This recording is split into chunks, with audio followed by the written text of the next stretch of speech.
Welcome to this. It's a voiceover of a three-player game played with the production version on the 19th of June with Matt McVeigh and Malcolm Barnfield. We took the decision on this one to drop Rome, so the Roman red area is inaccessible to any of us. And we played respectively me, the Barbarians, Matt McVeigh, the Carthaginians, and Malcolm Barnfield, the Greeks. And I'm going to walk you through what happened by showing you some pictures of the board at various stages with a narrative.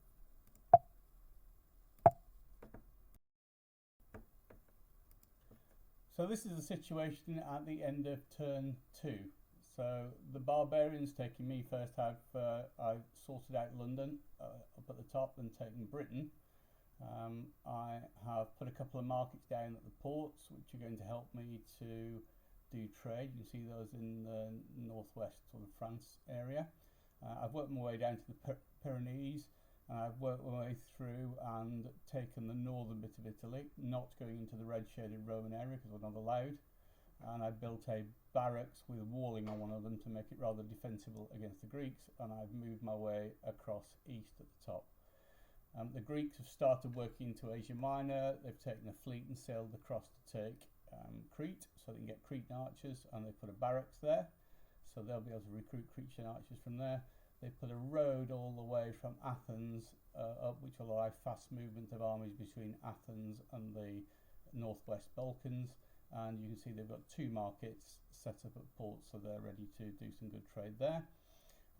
Carthage has sort of cleaned up the area and taken Numidia and put a barracks on that, and has gone into Spain and expanded and taken the Hispanic mercenary area and has put things on that and sailed across to Sicily and grabbed Sicily, and again can't cross any further into Croton because that would be going into a area that is banned because it's Roman territory.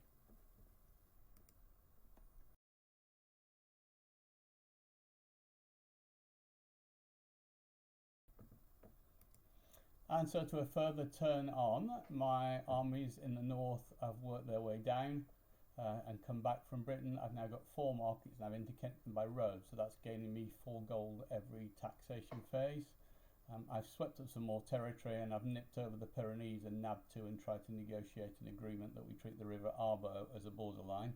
I didn't really get a response, so I did it anyway. The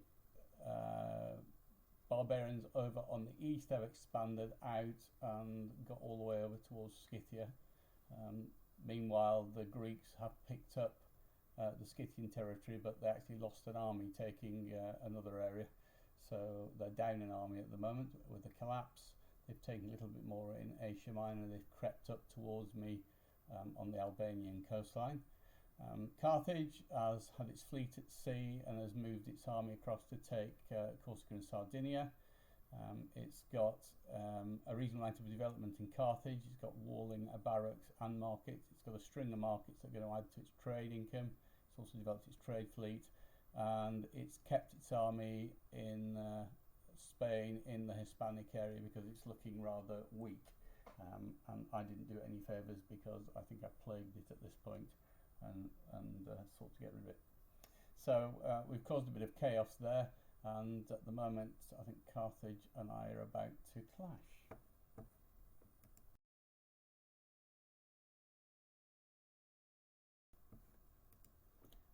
So here we are, a turn further on. We've all got some victory points. Little thing to note, I've accidentally left 1 gold on my capital Sinarbon, which is there to pay for removing some unrest. So that's from the spending phase, little hangover. I've been pushed back over the Pyrenees by a stronger army, and I have settled for that. I tried to settle for the Arbo being the dividing line, but the Carthaginians weren't having it. But what they did do is make us nicely neutral and able to trade, and we traded and got some money out of being friends again. If I look further along, I've got an army in the Alps, and I've marched all the way around and taken a fair bit of territory on the north eastern plains. We now have a Greek army facing a barbarian army because the Greek army's crossed the Danube. There's another one over the Danube. Down to the southeast, the Greeks continue to take territory and are moving south into the Middle East. Interesting thing where their navy is, the army tried to hop over from Crete to take Rhodes. the Rhodians rolled 2 skulls and killed the army on the beaches with their sling fire. And the people on Rhodes are now building the Colossus of Rhodes to celebrate the killing of Demetrius, which is actually really rather historical. Carthage is interesting, playing very canny and cautious. They've not moved an army across North Africa, which is interesting, but they have a big army on the navy, which could either attack me or can actually, via naval transport, get all the way to Alexandria. So he's given himself some interesting options there, and you'll see how that plays out in a minute.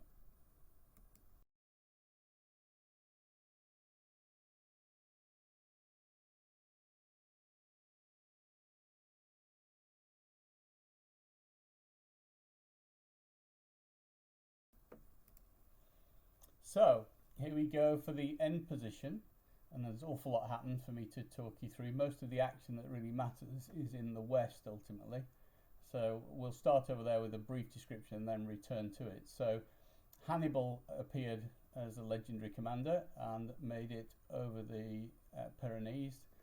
I made a big mistake having to guess whether it was a cavalry army or an infantry army. I guessed more infantry and therefore played more in the open. Turned out there was a lot of cavalry. So I got super enveloped just like Cannae, and that was the end of my army down there. And even though I built a barrack and walling to stop a naval invasion by another force, which we managed to drive away, he's ultimately managed to march into my home territory and take my home territory and destroy another army. And that was despite a random death of general thing, which lo and behold rolled the dice and the d12 came up with Hannibal, who promptly died of old age or illness and didn't lead the army in the end. But he had enough strength to do that and take 2 of my home territories, and that's pretty crippling. Your home territories are vital, so he gets 4 victory points for that, having triggered it last time, and that's a big result.